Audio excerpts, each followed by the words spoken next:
Hey everyone, Dave here from Philly Tech Entrepreneurs, wishing you a happy new year. Good to be back doing monthly webinars in 2025 and looking forward to having a lot of new events and content to share. We're going to get started in the next 30 seconds or so. I'd like to give everyone just like a little bit of time to arrive. And then today we're going to be talking about how do we better show ROI for our clients.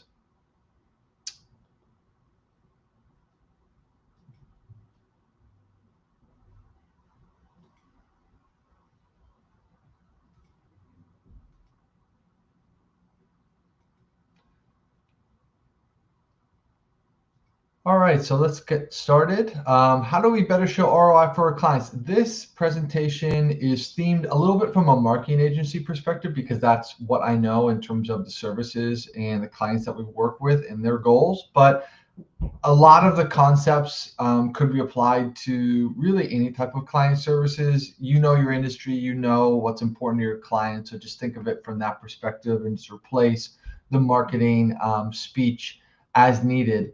But before we get into the presentation, I always like to introduce myself. Apologies if you've been to these webinars a couple times before, you've seen this slide.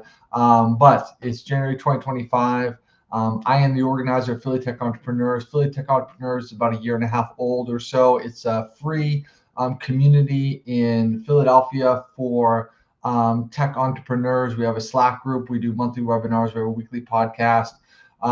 We do in-person events every month. And I also run a marketing agency. The marketing agency is called Shortlist.io. We're your inbound marketing team. We do white label marketing solutions for agencies, and we also work directly with brands. And I've been in Philly for about 5 or 6 years. So let's talk about ROI and how to make that the forefront of what you're going to be focusing on with your clients. This is a topic that's really important to me, specifically now more than ever. I've been going to a lot of industry conferences, a lot of marketing conferences, and more, I realize the importance of ROI for your clients. I know it sounds obvious, but it's very easy, especially in marketing, to get caught up in a lot of other types of metrics that don't necessarily translate directly to ROI in the way that we might think they do. For example, traffic generation to your website, or keyword rankings, or just creating blog posts. There's a lot of padding that gets done in client services. And I think we just have to really remember that clients come to us to get a return on their investment. They pay us money with the expectation that they're going to get more money in return. They're going to get a return on that investment. Recent studies indicate that 75% of marketers believe providing clear ROI reporting is essential. I'm curious who the 25% people that don't think this is important, what their justification is. But I think it's super important. ROI is the ultimate measure of success for marketing efforts. It is a common challenge to show tangible ROI for SEO, but if you can do it, you're already going to be in the upper echelon. And so what we want to be able to do is provide a structured framework for prioritizing ROI and presenting those metrics effectively. From a client perspective, ROI is super important because it establishes trust, right? They know that your goal is to actually get them a return on the investment. And so being transparent and holding yourself accountable to that keeps everybody aligned. It helps them justify the investments, right? A lot of times when you present to a client, you present a proposal or sales pitch, you have decision makers that are going to weigh in, and they need to be able to justify the expense of the activity to higher ups who might not be in that meeting, who might not necessarily be seeing that proposal, who might not understand the specific marketing campaigns that you're trying to do. And so if we are not able to justify the investment, we're going to have a hard time getting the approval from all the different stakeholders that contribute to the decision-making process. And then we want to be aligned with our client, right? We want to make sure that we agree on what we're trying to achieve and we're working towards common goals. So it's fairly intuitive. It's fairly obvious, right? Why ROI matters to clients, why it's important. The problem is it's not that easy, right? Like if it was that easy to show ROI, everyone would be doing it. But I can tell you from sitting on a million sales calls myself, both as a sales representative, but also as someone being sold to, it's rare to see a real crisp ROI calculation or claim presented. A lot of people are afraid to frankly do it, because to do it is to hold yourself accountable if you can't achieve it. And it's just, frankly, it's difficult because we often have limited access to data, right? So we might not have all the data that the client has, to be able to measure signups, lifetime value, the average, revenue per user or per purchase or something like that. And clients might not always be comfortable providing us with this because we're not a member of the team. We're some outside client services agency. So the difficulty in getting the right data is what makes it tricky. Attribution is very tricky, and this again is very much in the marketing space, but it's hard to sometimes know whether or not the the work that we did is what contributed to the bottom line, right? Like let's say we write a blog post, or we increase rankings, or we do some new work on their website. It's hard to know that that work directly contributed to customer A signing up on February 13th, right? There's an attribution complexity issue. And then there's just, there's so many different metrics, and we need to basically distinguish between what we'll call vanity metrics, which are metrics that maybe look good, but we're not actually sure if they're contributing anything to the bottom line, and the actual meaningful result. So it's very difficult. But the fact that it's a challenge is not a reason or an excuse to not try to be more deliberate about it, to try to be better about it. Okay. And so I often think about delivering ROI as kind of a hierarchy, right? In terms of what we would like to deliver versus what we can deliver or what we can measure.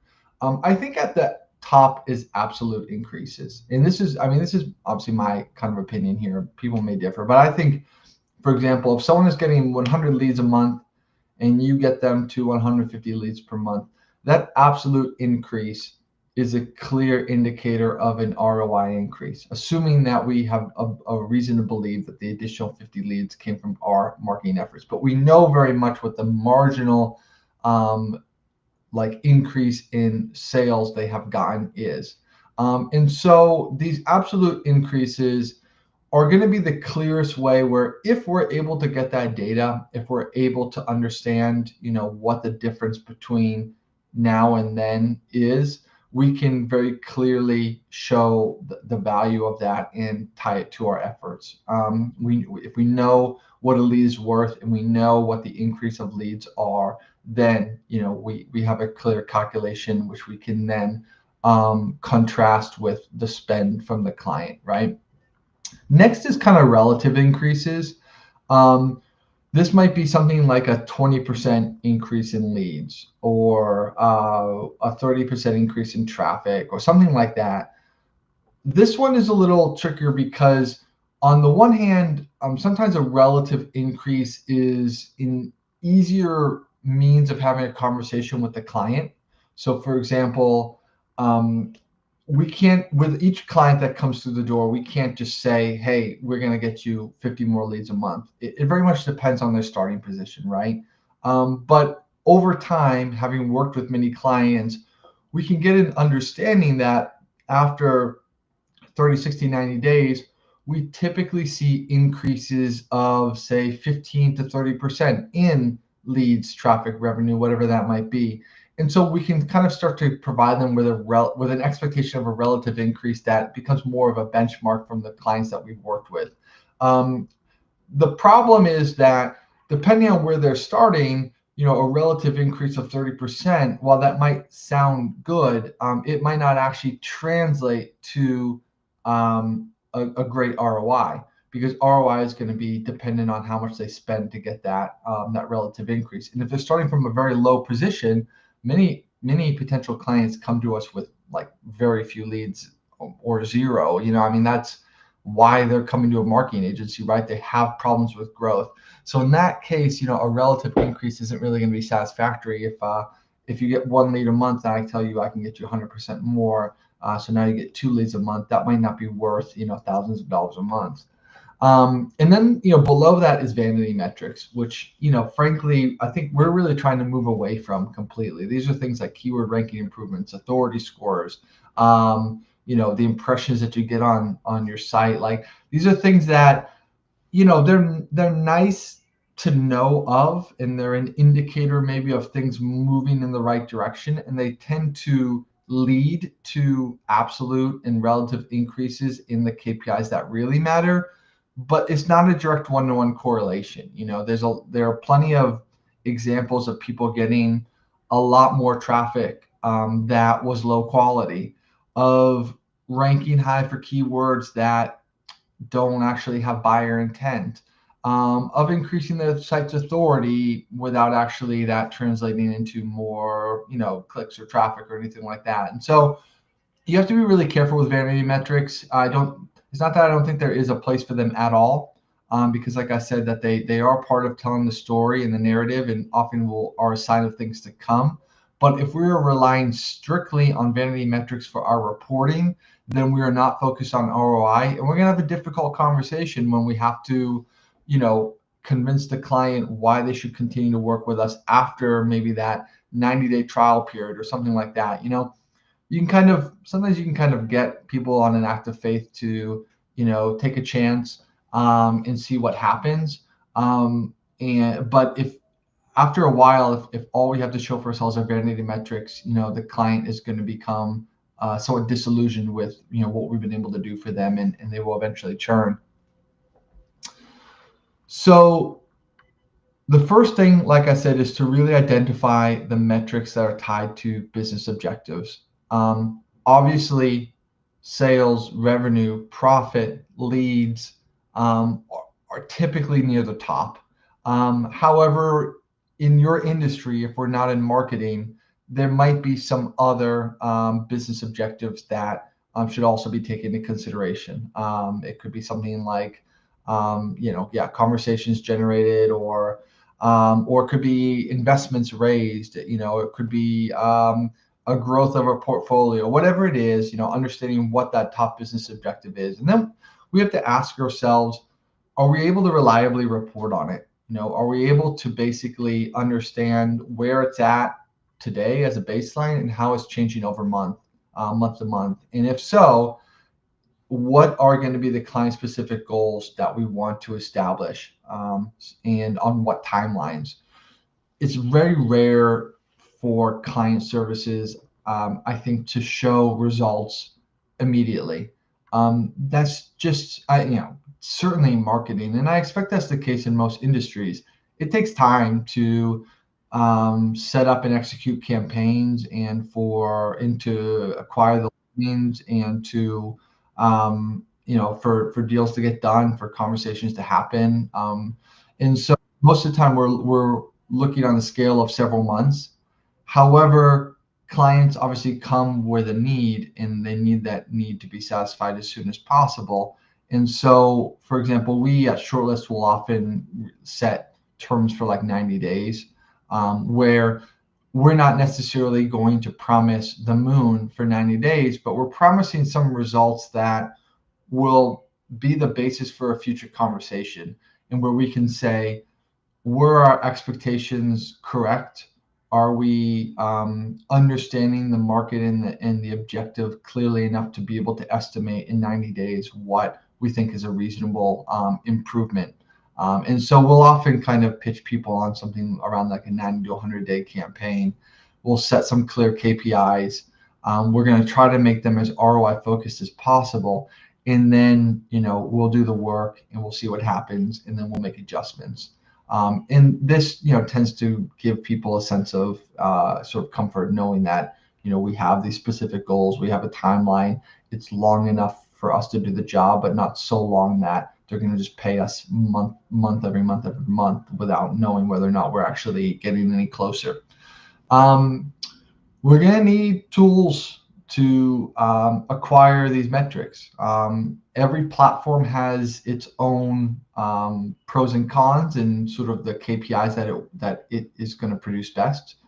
So again, in marketing space, we're often using things like Google Analytics.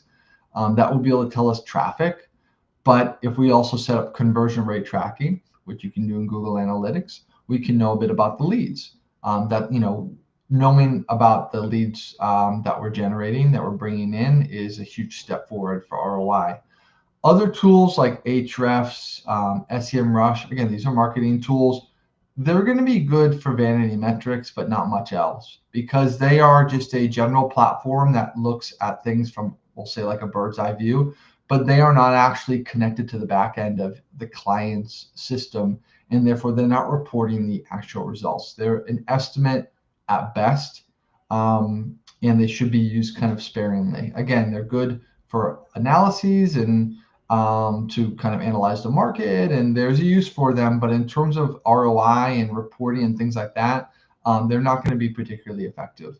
And then, again, there's Google Looker Studio. There's so many different basically tools for tracking and metrics, and you just need to kind of understand in your niche which ones are going to play a role. I was recently doing some work in like product strategy, product marketing. I'm looking at things like Hotjar, Mouseflow, Mixpanel. These are going to be things for event tracking. They are basically, they're going to do videos of user videos. They're going to do funnel analytics. Very different type of marketing, product marketing. But they're going to help with the KPIs that wouldn't really make sense in a Google Analytics or Ahrefs or SEMrush or things like that. And then when we've collected that data and we compare it against the KPIs, we have to create the story. People are sold by stories, and most of the clients that we talk to are unlikely to be power marketers. They maybe have at most, they likely have a general understanding of some of these analytics that we're doing and sort of the methodologies that we're employing. But they understand stories, and that is kind of what sells. And so we want to basically create a story of the campaign, about the KPIs that we set up, the goals, and then essentially what the result was. One thing that we did at Shortlist is created an ROI calculator, because so often we would get on sales calls and people would be asking us like, hey, this is all well and good, but what ROI can I expect from this SEO work? Again, in the SEO space, which is kind of like a subset within marketing, you get this all the time, because it's a space where it can be hard to know whether or not it's producing a return on investment. And it's a place where vanity metrics have ruled the world for so many years, unlike paid advertising, where it's very much like, how many leads did we produce? How many people clicked on the ad? How many people went to the website? How many people signed up? It's much more ROI is built into that marketing channel. SEO is often, we're thinking about rankings and traffic generation, things like that, and it's very easy to lose sight of the ROI. But clients still have it in mind, because again, they have a budget that they have to allocate to different marketing campaigns, one of which may be SEO, and so they'll ask us, what is the ROI on this campaign? So what we did was we built an ROI calculator based off of real data from over 150 SEO projects that we've done over the last 12 months. And we started to try to kind of build a bit of a model. And, we used it as a means of saying, hey, if you're at point A and you spend B, this is what, based on what we've seen, you're likely to get in 3, 6, 9 months. And it's been great for us to help incorporate into our proposals and to be more ROI focused. And again, it's not science, like in the same, that is guaranteed, where every time you put in the same exact input, you get the same output. It's not a mathematical formula that's guaranteed to work. But it lets us know if we're on the right track with expectations. If the client obviously is looking for 10x what we're offering to provide, we're obviously not aligned. If we come up 1/10 short of what we projected, we're obviously way off in our estimations. And so it helps us know that we're in the ballpark, and it builds trust because clients appreciate that there's a data-backed projection that is the backbone of the campaign and the hypotheses, and has fueled the proposal. So again, this is kind of something that we've done in the SEO space, and isn't, you can go to Shortlist ROI Calculator, but think about your agency, think about your client services, and just think about how you can show ROI from campaigns that you've worked on. Think about how a client could maybe estimate the ROI they could get from working with you, and maybe how you could maybe build a tool or a calculator, or a chart, a graph, a table, something that gives your pitch more like quantifiable backing. So the key takeaways here are going to be, number one, in your industry, identify ROI. It's obviously, sales, revenue, etc., is always kind of there, but there may be other ones that we can kind of take into consideration. We can take into consideration, lead generation. Like I said, if it's investment, it could be something about money raised. It could be something about the growth of a portfolio. It could be number of companies acquired. I mean, there are different sort of ways in which value can be determined, but try to stay away from anything that really looks like a vanity metric. A metric that implies something. Like when we say traffic, we're always implying that leads to an increase in sales, but that's not always the case. So we want to get away from metrics that imply something and focus on metrics that just mean something inherently. We want to understand relative versus absolute comparisons and when each one is appropriate. If we're with a larger business, we might be looking more relatively in relative increases. But if we're at a smaller and newer business, we might need to get into more absolutes. And then, finally, what are the tools and analytics that we're going to need in order to be able to track the ROI and demonstrate it? And if what we need doesn't exist, is there something proprietary that we can create? And I know creating tools often feels like a large undertaking, but there are many, call it prototypes, like spreadsheets, calculators, charts, graphs, tables, etc., that do not take a ton of resources to create, but illustrate the point. And in doing so, will help us build more trust and accountability with our clients. So I hope that was a useful webinar around generating ROI for your clients. All these webinars are recorded. The presentation, the transcript will be made available on phillytechentrepreneurs.com in the next couple of days. If you have a topic that you'd like to see, join the community, message me. I'd love to hear from you. Thank you very much.